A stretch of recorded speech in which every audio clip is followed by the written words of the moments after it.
कालरात्रि का श्राप। गांव के बाहर एक घना जंगल था जिसे लोग कालरात्रि वन कहते थे। कहते हैं जो भी रात के समय वहां गया फिर कभी वापस नहीं आया। वहां से अक्सर अजीब चीखों की आवाजें आती थीं। रवि, सूरज और नेहा, तीन दोस्त, इस रहस्य को जानने के लिए जंगल में जाने का फैसला करते हैं। पूर्णिमा की रात जब पूरा गांव सो रहा था, वे तीनों टॉर्च और कैमरा लेकर जंगल में घुसे। जंगल में कदम रखते ही ठंडी हवा का झोंका आया।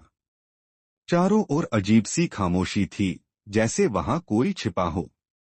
चलते चलते वे एक पुराने खंडहर के पास पहुंचे, जिसके चारों ओर घना अंधेरा था। यही वो जगह है जहां से चीखें आती हैं, नेहा फुसफुसाई। जैसे ही वे अंदर घुसे, दीवारों पर खून के धब्बे दिखे। तभी अचानक पीछे से किसी के हंसने की आवाज आई, एक डरावनी गूंजती हुई हंसी। कल कौन है? रवि ने कांपते हुए पूछा। कोई जवाब नहीं आया, लेकिन अगले ही पल नेहा की चीख गूंजी। जब रवि और सूरज उसकी ओर भागे तो देखा नेहा हवा में लटकी हुई थी, जैसे किसी ने अदृश्य हाथों से उसे पकड़ रखा हो। तभी एक साया उनके सामने प्रकट हुआ। लाल चमकती आंखें, बिखरे हुए बाल और मुंह से निकलता काला धुआं। तुम लोग यहाँ क्यों आए? साया गूंजती आवाज में बोला। रवि और सूरज डर के मारे कुछ बोल ही नहीं पाए।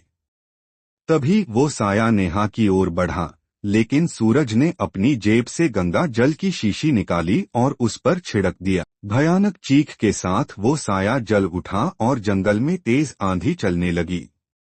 नेहा जमीन पर गिर पड़ी और तभी खंडहर की दीवारें हिलने लगीं। तीनों किसी तरह भागकर जंगल से बाहर आए। अगले दिन गांव वालों ने देखा कि वह खंडहर जलकर राख हो चुका था।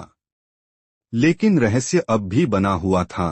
क्या कालरात्रि वन का श्राप हमेशा के लिए मिट गया, या फिर कोई नई आत्मा उस जंगल में भटक रही थी? क्या आप भी कभी ऐसे जंगल में जाने की हिम्मत करेंगे?